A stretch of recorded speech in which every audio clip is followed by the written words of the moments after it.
Hi, my name is Johannes Riesler. I'm 24 years old and I like playing basketball and I write songs. Panalo sa katatapos lang na Mr. Pilipinas Worldwide ang pambato ng Davao del Norte na si Johannes Riesler.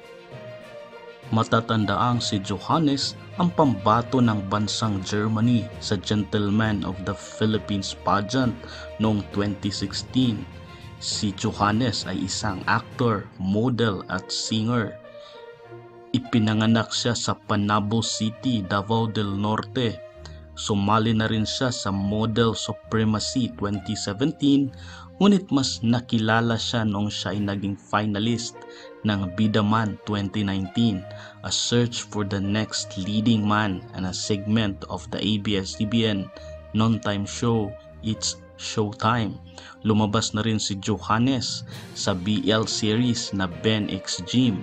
Isa sa mga ambitions ni Johannes ay maging isang action star.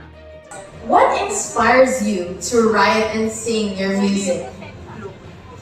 Thank you for that question.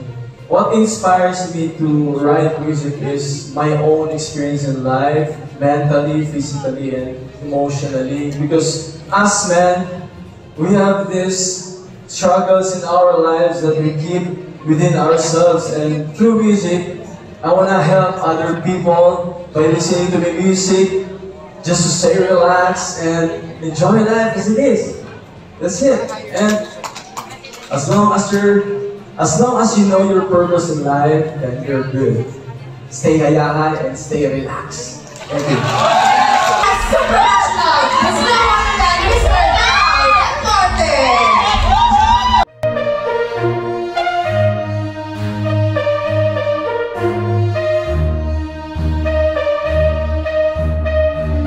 Kasama sa mga panalo si Mr. United Kingdom Jefferson Boni na nanalo ang Mr. Pilipinas International Ambassador. Panalo rin si Mr. Mandaluyong Ken Stromsnes bilang Mr. Pilipinas Manhunt Supermodel.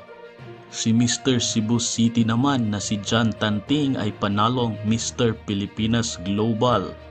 Matatanda ang top 6 siya sa Mr. International Philippines 2022 at inappoint na lumaban sa kauna-unahang Mr. Beauty International at nanalo doon sa Istanbul, Turkey. Panalo din si Mr. San Jose Nueva Ecija na si Ivan Icon Ignacio bilang Mr. Pilipinas Cosmopolitan. First runner-up si Lorenzo Isip ng Cebu Province. Second runner-up naman si Ray Aldrich Gregorio ng Bulacan. At third runner-up si Mr. USA Tyler Gaumer.